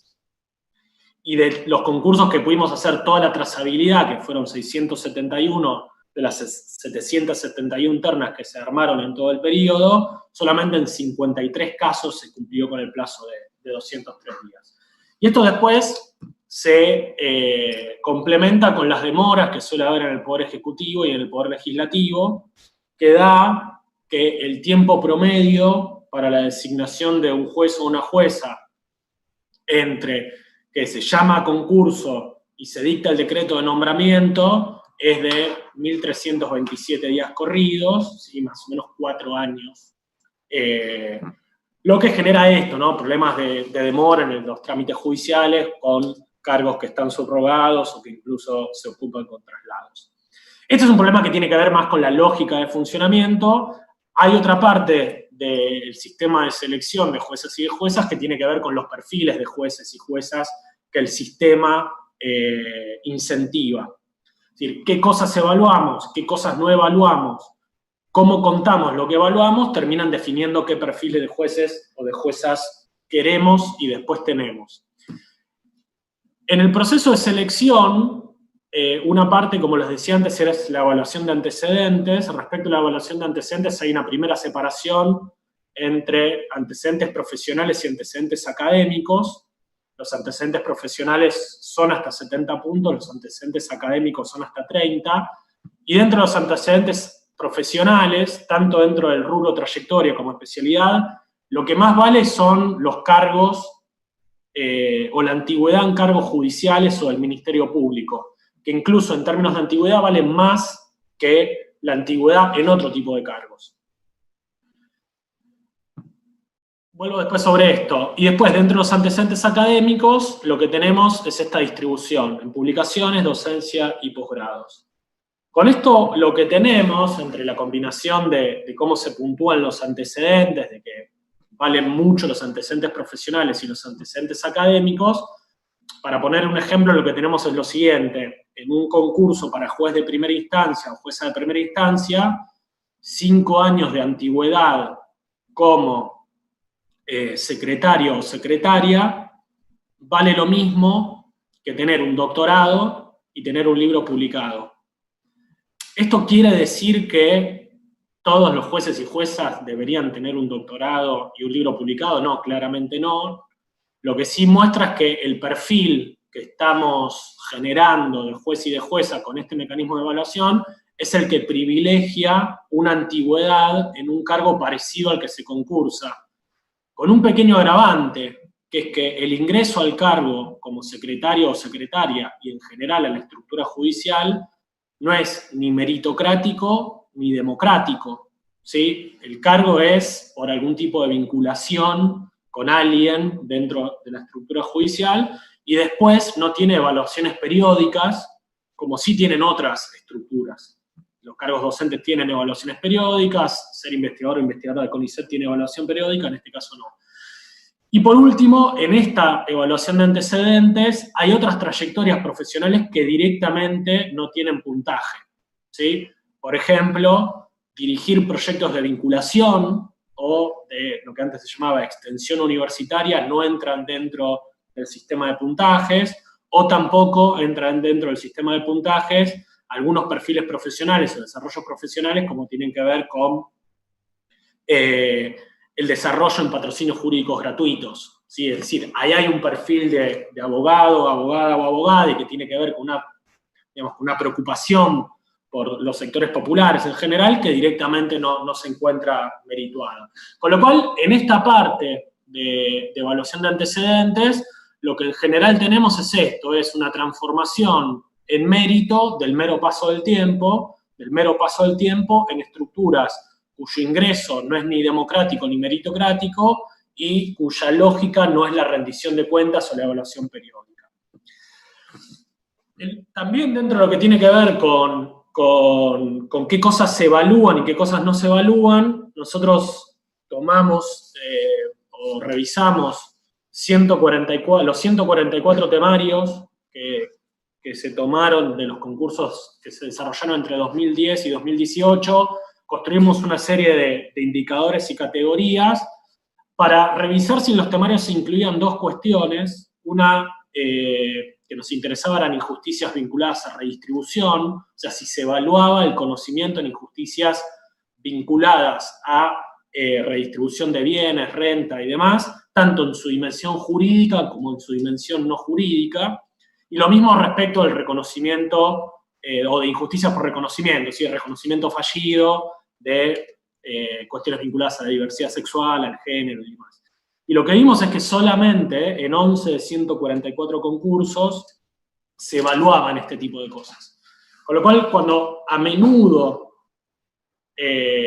quizás aparecen ciertas quejas vinculadas a que el Poder Judicial no es sensible, es insensible a injusticias por redistribución o injusticias por reconocimiento, o directamente reproduce esas injusticias por redistribución y reconocimiento, bueno, una de las cuestiones que tenemos que tener en claro es que son cosas que no evaluamos, ¿sí?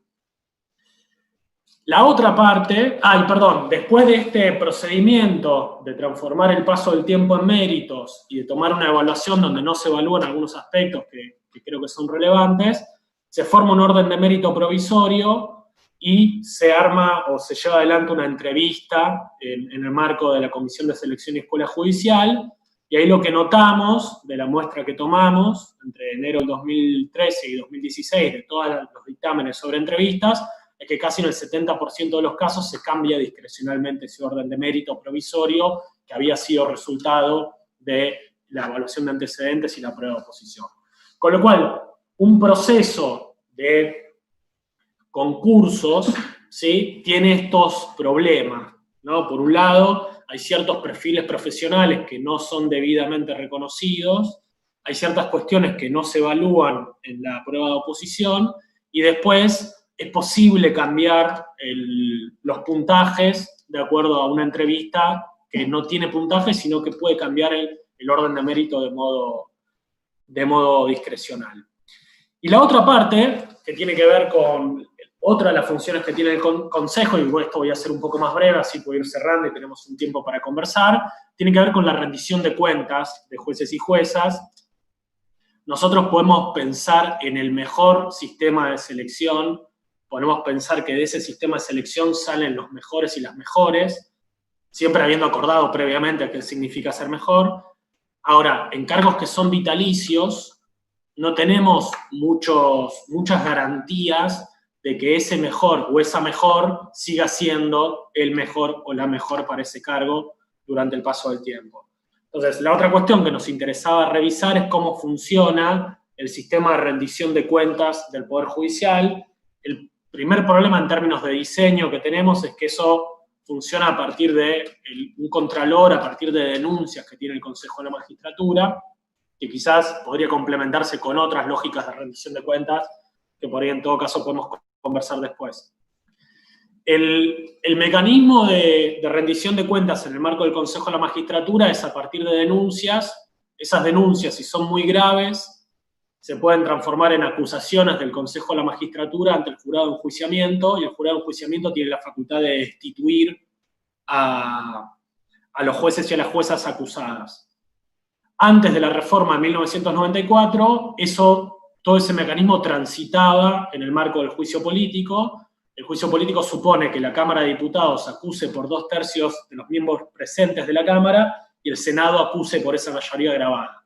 Es un sistema institucional que históricamente ha sido muy difícil de poner en funcionamiento, y eso muestra que en toda la historia, entre el 53 y el 98, que es cuando se pone en funcionamiento el Consejo, solamente hubieron 22 acusaciones, y desde que el Consejo se puso en funcionamiento ya hubieron 36. Si uno revisa las 36 acusaciones y las que después se transformaron en destituciones o en absoluciones, en principio las acusaciones son muy graves, ¿sí? Entonces, lo que quizás nos interesaba revisar es qué pasa con aquellas acusaciones o aquellas denuncias que recibe el Consejo que no ameritan en una destitución o en una acusación por ser destituido, pero quizás ameritaría algún tipo de corrección de esas prácticas, de llamado de atención y demás.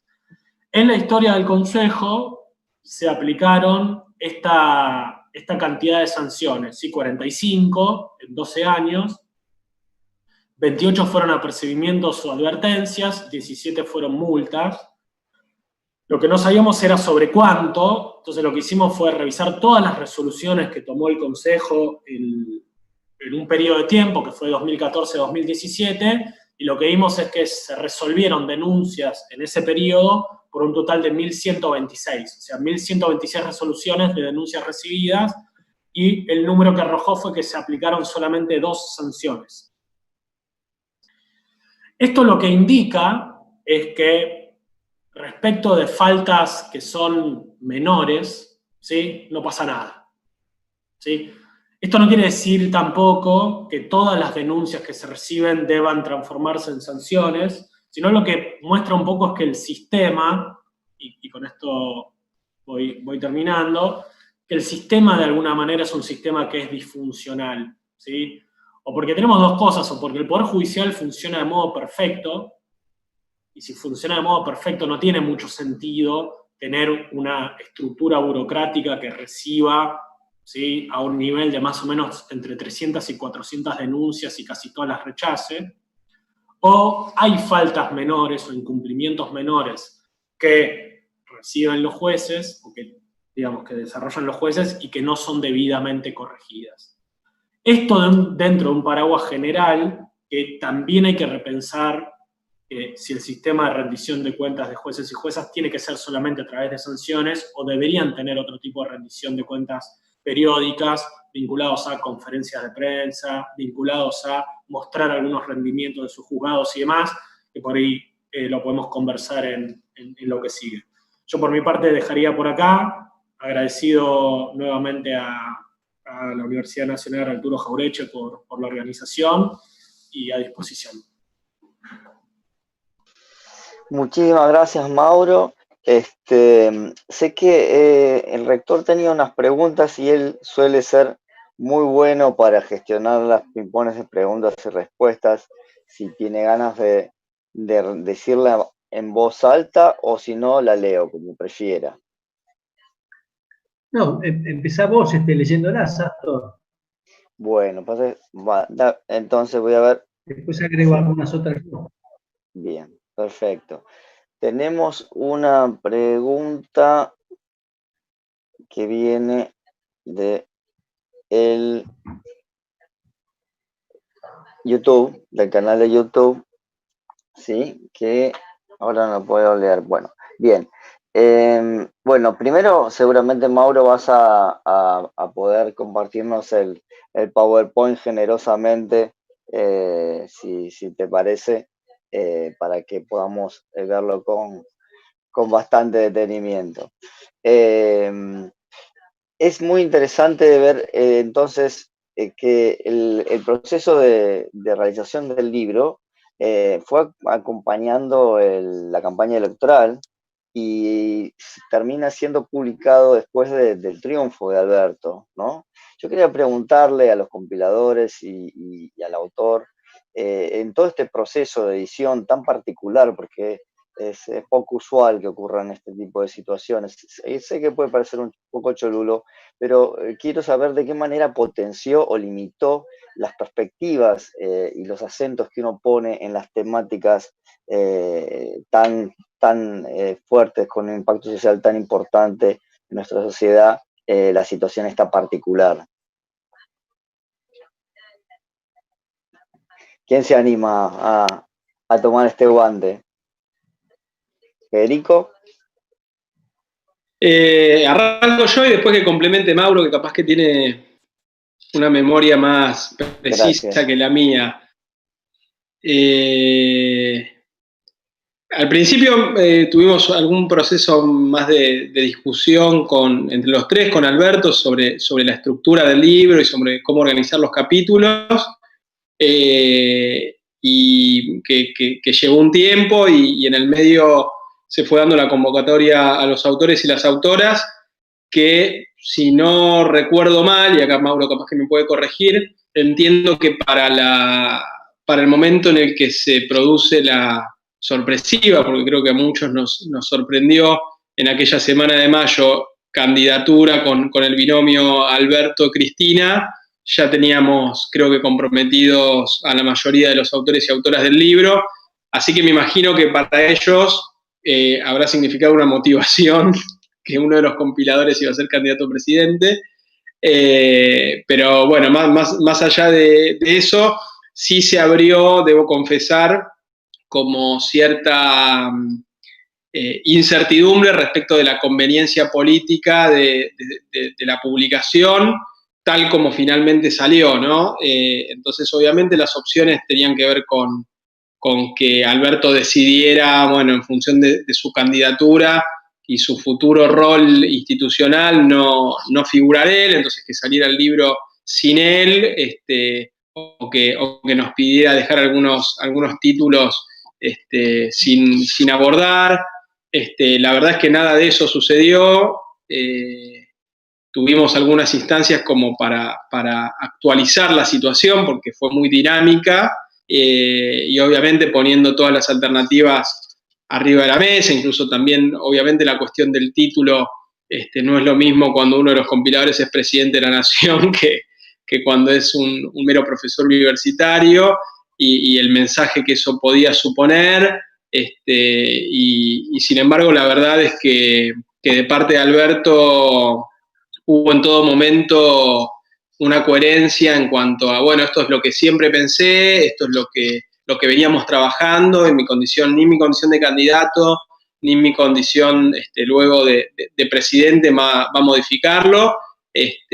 Así que yo no tengo más que un enorme reconocimiento por esa coherencia, y bueno, y después el timing con el que se dio la salida del libro, me parece que fue muy inteligente, sobre todo de parte de Alberto, que se venía demorando con su prólogo, pero me parece que más que la demora tenía que ver con, además de con las tareas, con jugar un poco con el tiempo de la salida del libro para que coincidiera con la discusión que él planteó y con el proyecto que envió al Congreso, ¿no? Porque al igual que gran parte de lo que él anunció, el libro es una invitación a la discusión y una herramienta más, como conversamos en varias de las intervenciones, para dar el debate público. Así que un poco se fue dando así, con ese dinamismo, la previa, con cierta incertidumbre en algunos momentos, pero con una absoluta firmeza y coherencia de parte del principal compilador e ideólogo del libro, que es Alberto.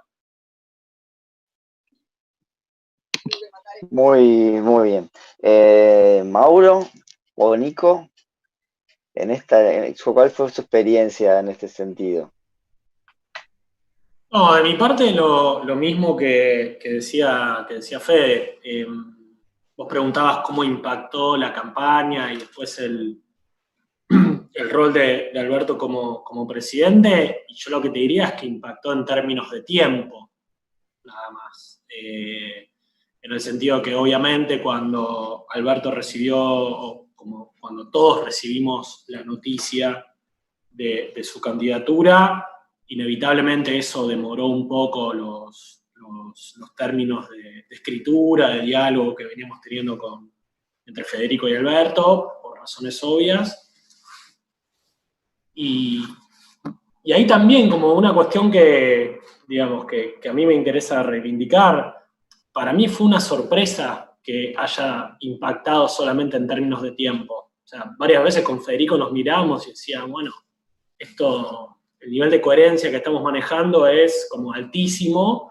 Es decir, en estos términos, bueno, si esto es lo que siempre pensamos, esto es lo que siempre trabajamos, no hay razones para que, si ahora toca ocupar alguna función pública, las dejemos de lado.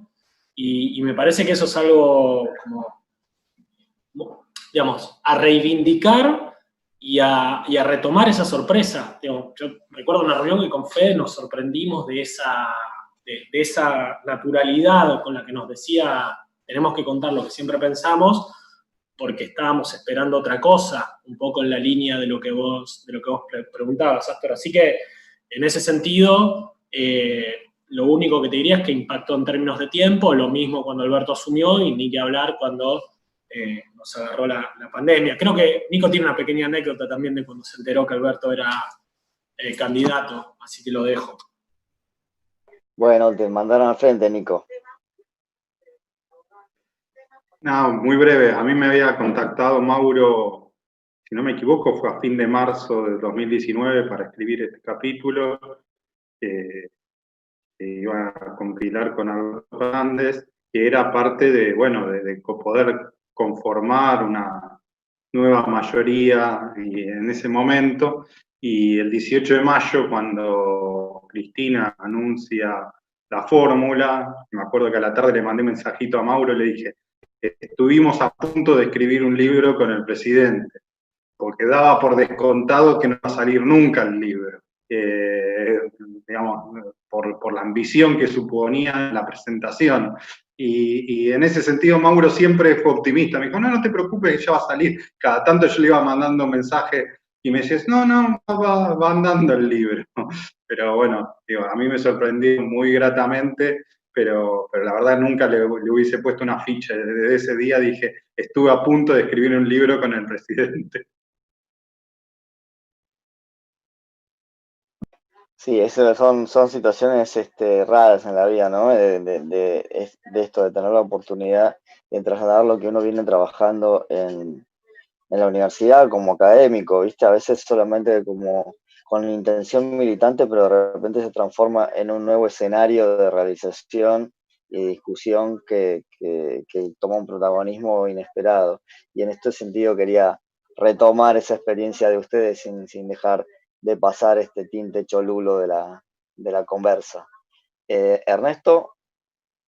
Sí, yo quería dos preguntitas. Por favor. La primera referida a Mauro. No sé si en el estudio que has hecho has analizado cómo votaron los representantes de los jueces en el Consejo de la Magistratura en relación a los castigos, sanciones de la institución. Está claro que mi impresión es que siempre votan en contra.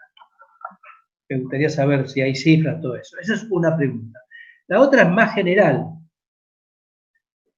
que es por mi relación familiar. Yo lo que veo es que en el derecho penal, uno de los grandes temas que hacen a la desconfianza de los sectores populares hacia el Poder Judicial son los plazos de decisión, es la mora en la justicia. Yo creo que tal como dice Juntos para el Cambio, diciendo, bueno, la reforma de los juzgados federales no es prioridad. Me parece que a los sectores populares lo que más visualizan en su cotidianeidad es que no hay justicia, no hay Poder Judicial. Que entre el momento en que alguien es víctima de alguna situación y el momento en que se resuelve, pasan 5 años. Hasta los testigos en los juicios muchísimas veces casi ni se acuerdan de los temas. No sé si yo pregunto acá a cualquiera de nosotros, ¿qué hizo el 22 de noviembre del 2016? No sabemos, ¿no? Me parece que ese tema, ¿cómo puede ser encarado para una reforma real de la justicia?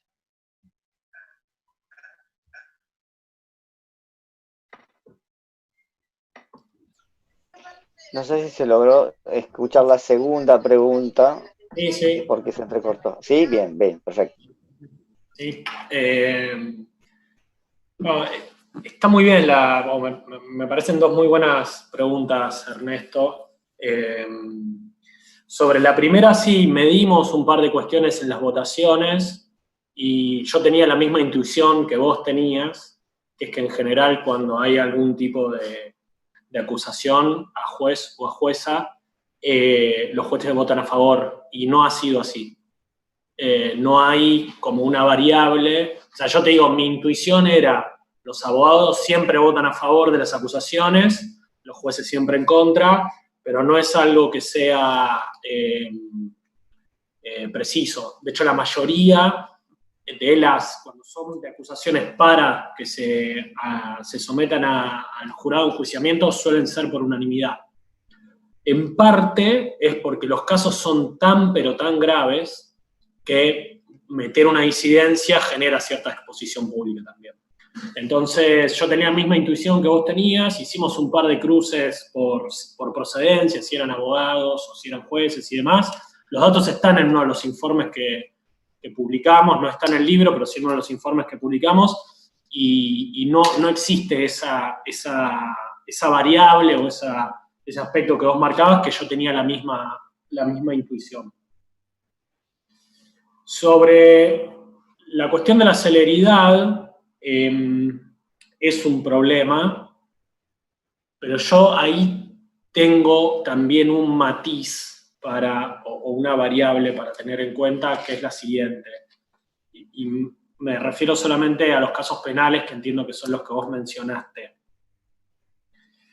Mirar solamente la variable temporal, la variable de eficiencia, si se quiere, puede tener un pequeño riesgo, que es que aquellos sectores que no tienen abogados o abogadas particulares, que tienen que recurrir a defensores o defensoras, y que en general esos espacios están un poco abarrotados de tiempo, lo que puede generar tener una mirada solamente de los tiempos es que las personas pobres, que son las que poblan las cárceles, terminen condenadas más rápido, y quizás con alguna atenuación de la protección en el marco de sus garantías.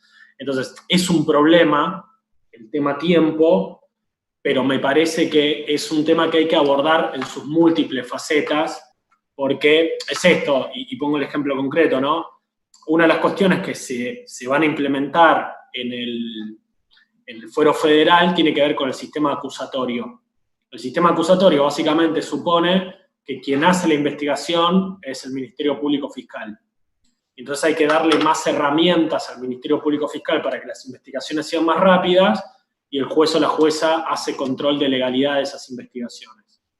El riesgo que corremos es que si no dotamos a la defensa pública de las mismas armas que tenga la Fiscalía va a poder acusar con un montón de recursos.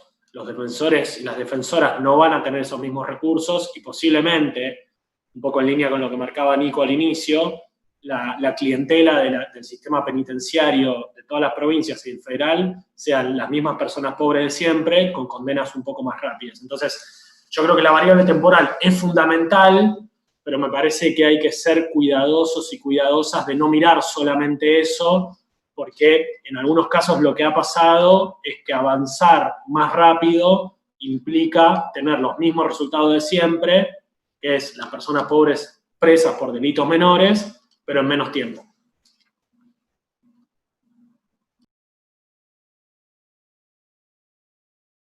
Bueno, tenemos muchos saludos y felicitaciones en nuestro canal de YouTube, pero ya llegando a las 2 horas de charla ininterrumpida, no sé si Ernesto o alguno de los autores quiere dar unas palabras finales de cierre. Por mi parte, y en nombre de la carrera, muchísimas gracias a todos por haber participado de esta presentación, de esta obra colectiva que va a quedar en la historia, me parece, del proceso de reforma de la justicia en Argentina y el planteamiento de las problemáticas asociadas a la justicia en Argentina como una referencia ineludible. Así que por mi parte, muchísimas gracias. Ernesto. No, de nuevo agradecerles a todos los invitados, a Maca por supuesto, contarle a Federico que el Ministerio Fiscal de la provincia con la pandemia está funcionando 100 puntos, cosa que me ha sorprendido muchísimo. Fui su usuario lamentable hace 2 días, con todo el sistema informático, la verdad que ha hecho una modernización impresionante, lo cual me sorprendió mucho.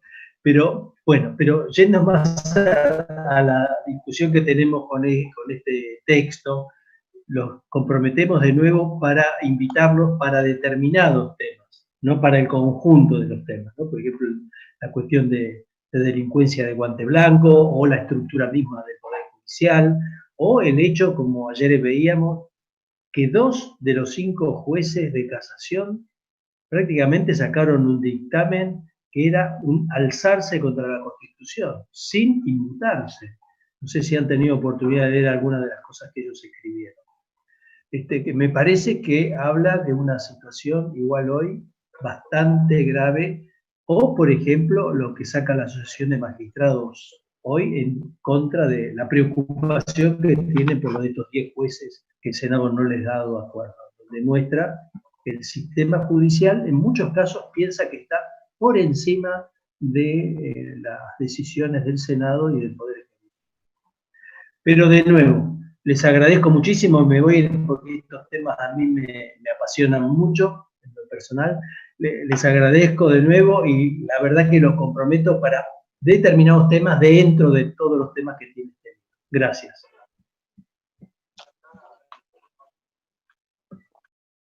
Gracias, queridos compas. Nos vemos. Hasta luego. Muchísimas gracias. Hasta la próxima. Chao, Fede. Chao, Mario. Chao, Macarena. Adiós, Cecilia. Gracias, Unam. Chao, muchas gracias.